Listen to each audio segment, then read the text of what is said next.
In the summer of 1518, in the city of Strasbourg, something inexplicable began. It started with one woman. On a hot July morning, she stepped into a quiet street and began to dance. There was no music, no joy on her face, just a frantic, unstoppable movement. She danced for hours, then for days. Soon, she was no longer alone.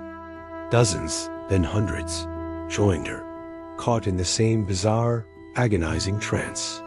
They danced until they collapsed from exhaustion, their bodies broken.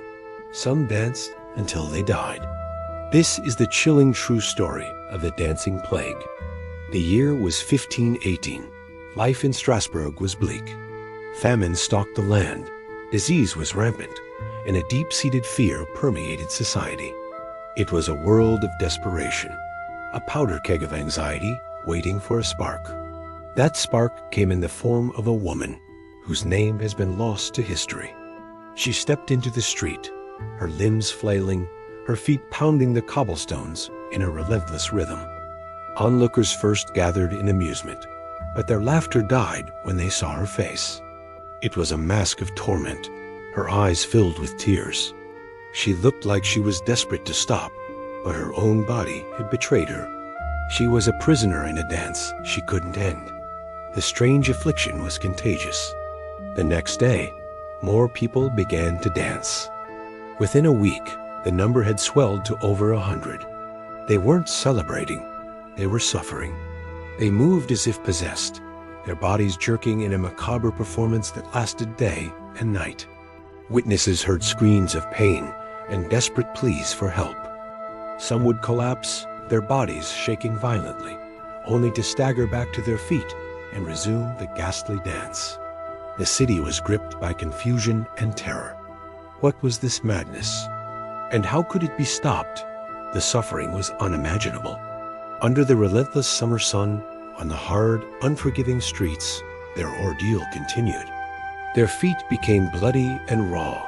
Their muscles screamed in protest, but the dancing never ceased. No rest, no food, no sleep. Try to imagine it. Your body moving on its own, your heart pounding against your ribs, a fire burning in your legs. You want to scream for it to end, but you have no voice. You crave rest, but your body refuses. You are no longer in control. For some, the ordeal ended only in death. Their hearts simply gave out. Others collapsed from strokes or sheer exhaustion, never to wake again. The city authorities were paralyzed with confusion.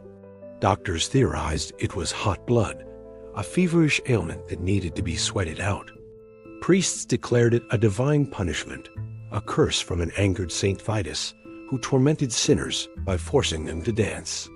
In a desperate and misguided attempt to cure the affliction, the city leaders made a fateful decision. They believed the only remedy was more dancing.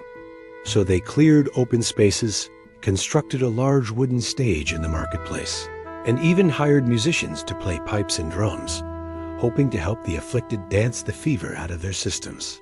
But this only made things worse. The music and the spectacle seemed to draw more people into the hysterical frenzy. The crowd of dancers swelled, and so did the death toll. The very thing intended as a cure became a catalyst for more tragedy. The streets of Strasbourg became a public death dance. After weeks of this waking nightmare, the mania finally began to wane. The music stopped, the stage was dismantled, and a heavy silence fell over the city. The remaining dancers, exhausted and broken, were taken on a pilgrimage to a shrine dedicated to Saint Vitus, high in the mountains. They walked barefoot, seeking forgiveness, seeking peace, seeking an end to their torment. And slowly, the dancing stopped. The plague was over, but the memory of the horror it inflicted would haunt Strasbourg for generations. So, what truly happened? Modern historians and scientists have several theories, but no definitive answer. One popular explanation is ergotism, a type of poisoning caused by a fungus that grows on damp rye, a common grain at the time. Ergot can cause muscle spasms, convulsions, and vivid hallucinations. However, It also typically causes gangrene and digestive issues, symptoms that were not widely reported. A more compelling theory points to mass psychogenic illness or mass hysteria. The people of Strasbourg were living under extreme psychological distress.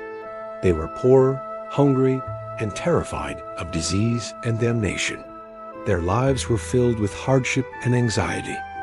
In such a volatile environment, the stress may have reached a breaking point, manifesting physically in this bizarre and terrifying way.